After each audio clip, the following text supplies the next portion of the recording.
I dated one before, went through the smear campaign. They'll do anything to protect their image. That is dark. It says, interesting, when he streamed with people he wasn't so close with, he'd seem more normal, but when streaming alone or with his close friends like A0, he would act weird as F. He was saying, what freak? No more Fortnite in jail? Another withdrawal? They're saying, is this a full VOD? I don't know, actually, I need to check that. Very interesting, he developmentally seems in his early teens. Drugs plus an adrenaline rush equals erratic personality and crash out. And I can't stop asking myself, why take Celeste's life? The grooming was disgusting and they broke up way before April 2025, but from what the prosecutor said in the accusation, he just kept going after to use her instead of letting the affair just fade away. Even if she felt dependent or kept going after him, at least to let her live in peace instead of killing her, I just can't comprehend such a lack of logic and poor choices. I think he stabbed her out of impulse, then regretted it. I don't think it was planned, but I'm not following this case like y'all. Saying maybe, right now, only David and the know. From the outside, we can only speculate. I went from thinking he wanted to do something like this for a long time because of his old music and music videos to maybe he was on drugs and acted out of impulse or rage when Celeste threatened him that day.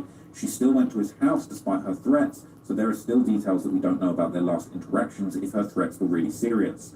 Most of the events in this case don't make sense at all, and many people following this case felt the same for months. He planned this for so long but only acquired the materials after he committed the murder.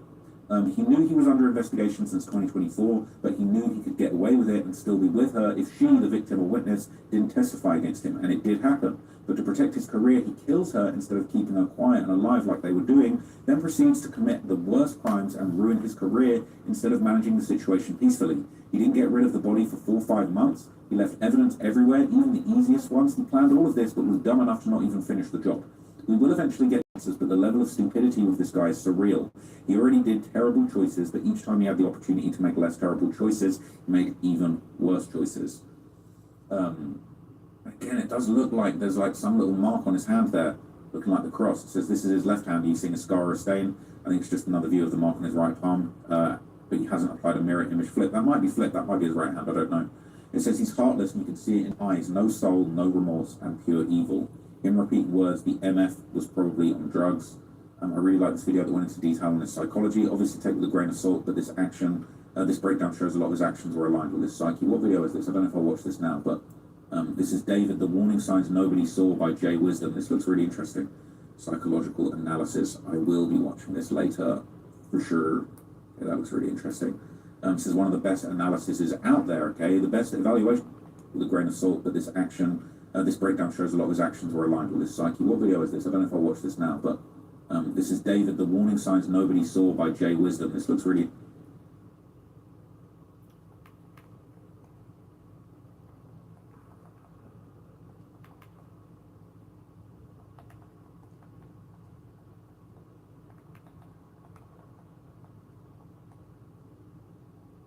Some politicians are impossible to trust. Tom Steyer is a different story. Hello. Progressives like me trust Tom because he's been on Leonardo, I'm good. How are you? For over a decade.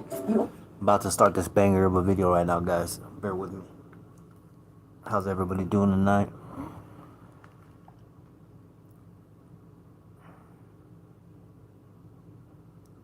One second, guys. Nice. I just got informed about this video, so we're gonna check it out.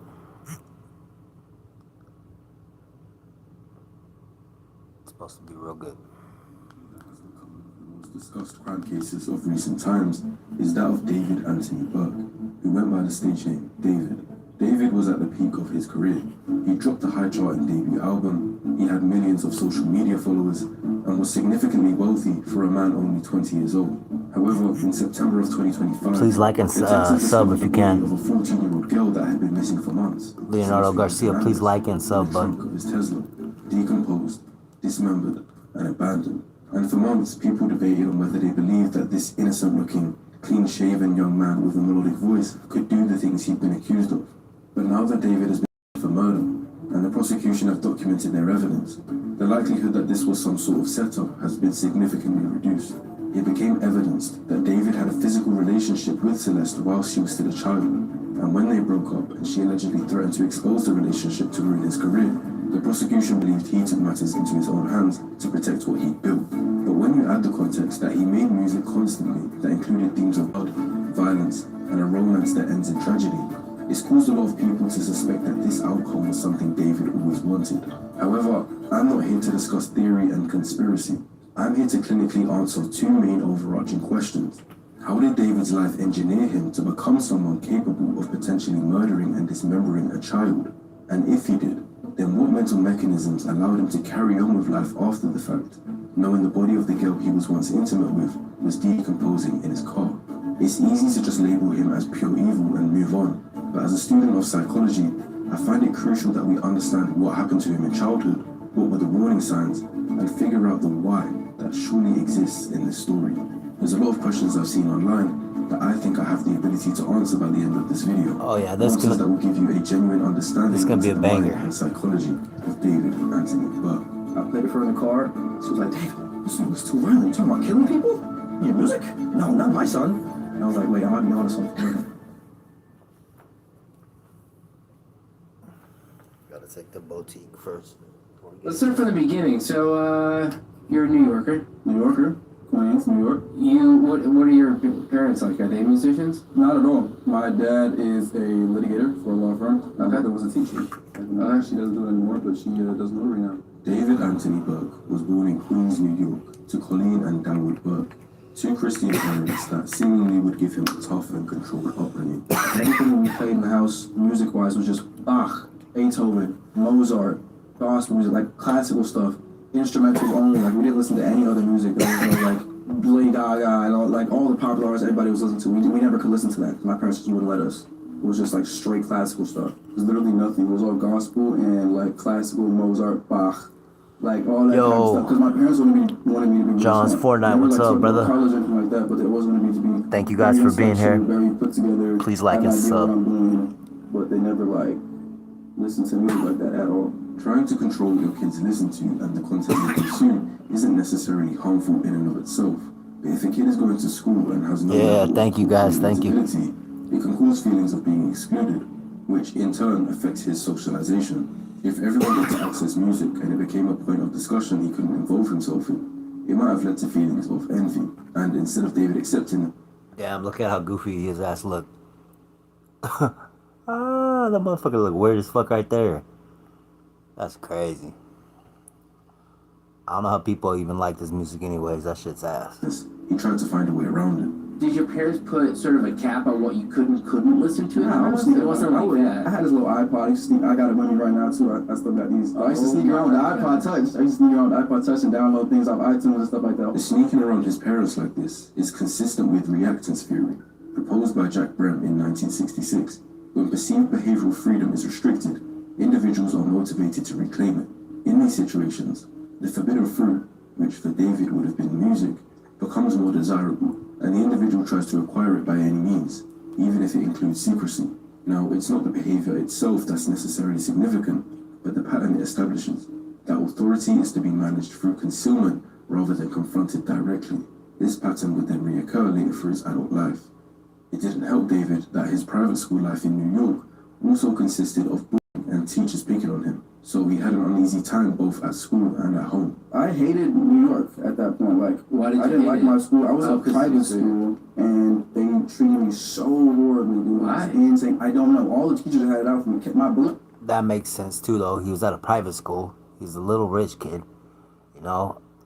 And then after he got took out of this private school for some reason, and homeschooled, he starts getting on the internet, evidently in the CP and all that shit. I don't know. This motherfucker is sick. My brother can testify to that too. Dude, they just had it out for me all the time. I don't know what it was. I would just do nothing to nobody, and the teachers would just pick on me and bully me for no reason. Bro. I wanted to leave that place so bad. Bullshit. And he got his wish as they moved to Houston, Texas, and he found it slightly better at his new school. But he was a kid that didn't really seem to find anything that stuck. His parents tried to get him into music, Wait. but it wasn't stimulating enough for him at Wait a that time. Wait a He found it minute. slightly better at his new school. But he Is was this a kid that motherfucker eating cheese pizza? Pick on me and bully me for no reason. Bro. I wanted to leave that place so bad. and he got his wish as they moved to Houston, Texas, and he found it slightly better at his new school. But he was a kid Yeah. that And he's eating CP with fucking. He's eating cheese pizza with glasses on. didn't really seem to find He's a anything that weirdo, stuck. gang. His parents tried to get him into music, but it wasn't stimulating enough for him at that time. She put me in a piano lessons when I was 7, and I quit that after a week. She was like, okay, I'm not going to pay for it if you don't like it. Quit that. She put me in a church choir when I was 8. Quit that. And then I was in middle school band. When I was in 7th grade, I played the flute, and I quit that. But he never developed into a conventionally social child. He describes himself as a people watcher rather than a member of a friend group, sitting apart in cafeteria settings and constructing fictional narratives around classmates that they were unaware of. At school, before I was homeschooled, like middle school, elementary, I would look at these kids, like at cafeteria.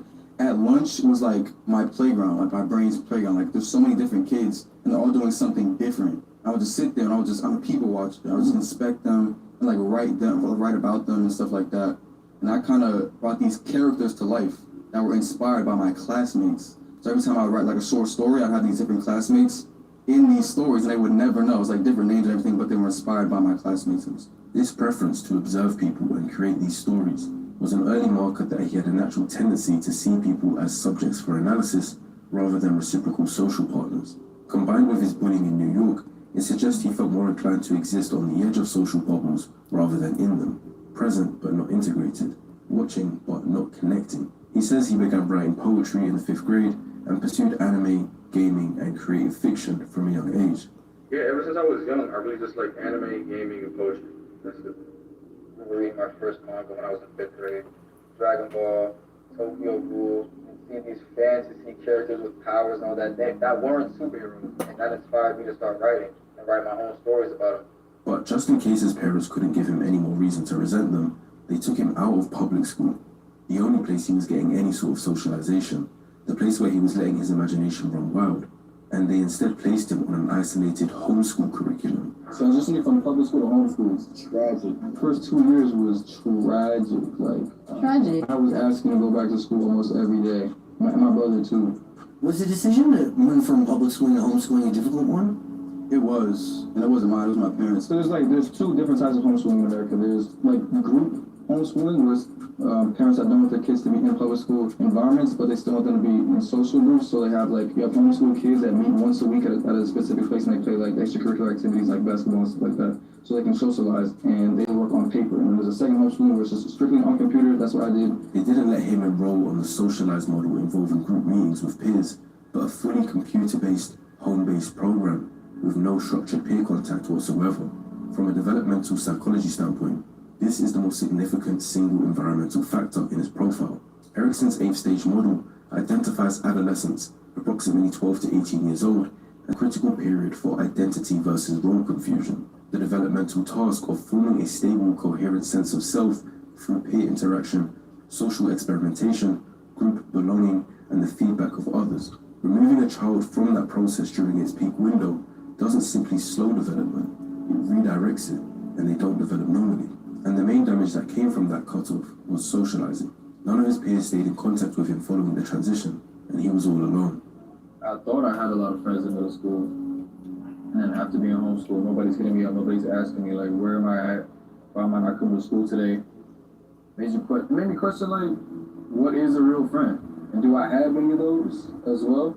Especially when I was transitioning from public school to homeschooling, and nobody hit me up on Snapchat when I was streaking everybody. My Snap score was 250,000, bro. And nobody hit you back? Nobody, dude. What's up?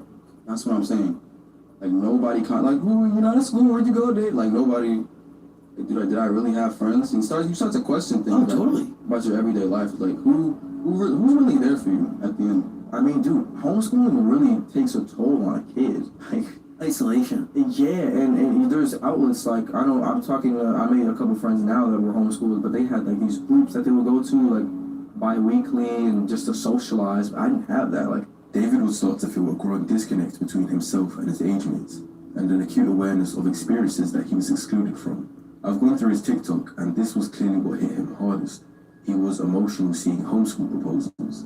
He has another post titled, What It Felt Like to Be a Homeschool Teen, and I won't play the audio for copyright reasons, but the lyrics go, everybody's falling in love and I'm falling behind, as he visibly shows his frustration at that fact.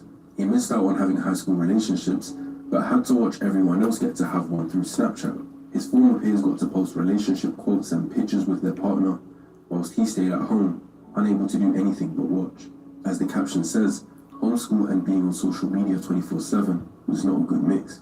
In another post, he says his superpower is never being able to express my feelings properly because I was homeschooled and had no social life for 5 years. And on another, he says, I was homeschooled all my life. I never got to experience any school dances. When adolescents are denied normal peer socialization, the need for connection and belonging doesn't disappear. It finds alternative channels. In David's case, that channel was the internet, specifically Fortnite, YouTube, Discord, TikTok, and eventually music. During his homeschooled years, David describes Fortnite as his primary social environment. He engaged in squad fields, which is where you're allowed to join games with strangers and talk to them if you have a headset and mic. And he allowed people to vent their personal problems to him. Especially being homeschooled, not having a social life, right? So I'm on the game, I'm talking to all these random people, and they're talking to me about their life problems, using video games to escape the real world as much as I am, and then living my life vicariously through them, and like writing songs about their lives. Yeah. I would go on Discord, and I would go on Fortnite, and I would go on like squad fills, and I just let people talk to me and just tell me about their lives. Because like most of these people that play video games the same way I do, they're going to it as an escape. So I was just being an open door and an open outlet for like my peers and my friends to kind of just like vent to me about different things in their like personal lives and stuff like that. And I'm like 15, 14 at this time, so I don't know how to like be a therapist, right? But it's like I'm taking this information and all these different people talking to me about different like problems and situations. I'm like, wow, this is really what humans are like. Like these are humans. The fact he says, wow, so this is what humans are like. What? These are humans. Tells me that this was the only way David was understanding human psychology at that time. This is a clinically unusual developmental pathway. Normally, an adolescent's model of human behavior is built through direct, embodied, reciprocal experience, like friendship, conflict, romantic experience, loss, etc.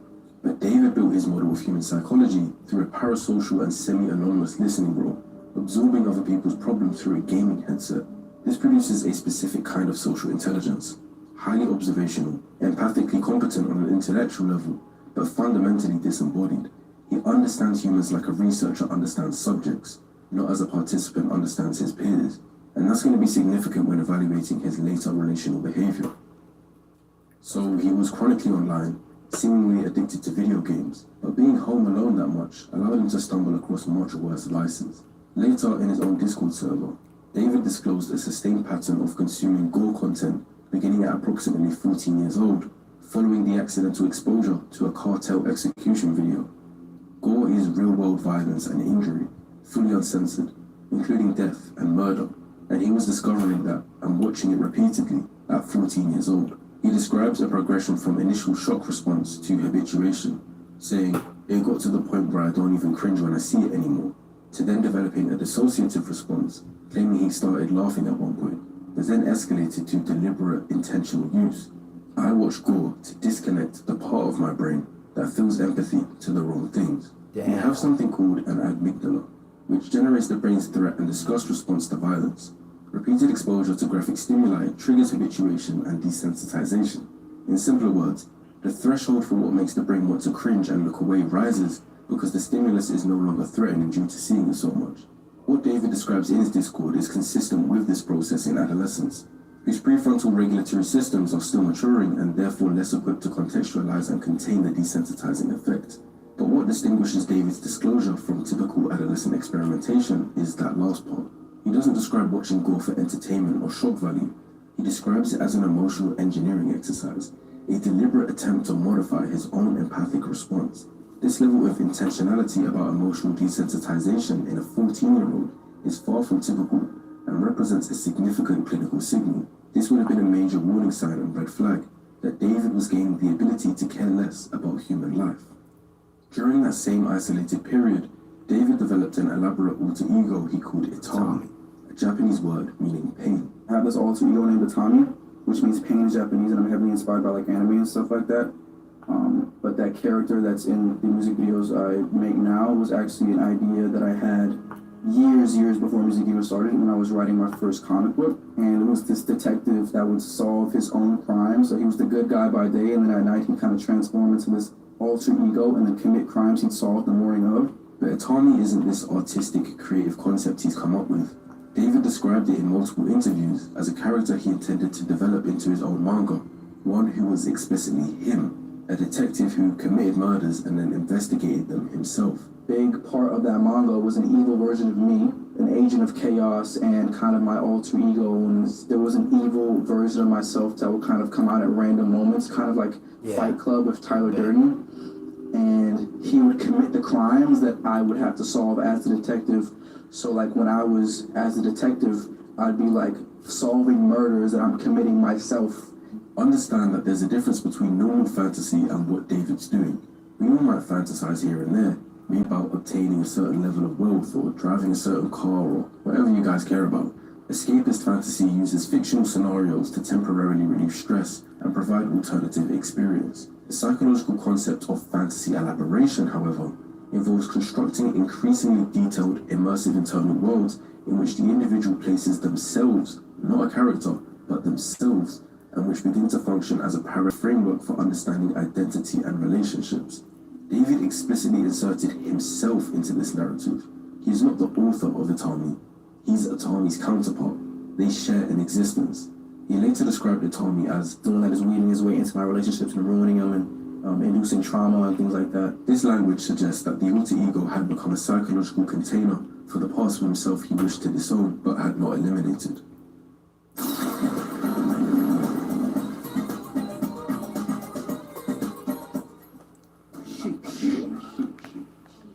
I don't know, that shit's getting good. This guy's documentary, or whatever the fuck it is, he's explaining it a lot. Kind of reminds me how Dr. G breaks it all down and shit. Alright, let's get back to it. I don't got no YouTube Premium, y'all, so we're all watching these commercials. My bad. Oh, what did I do?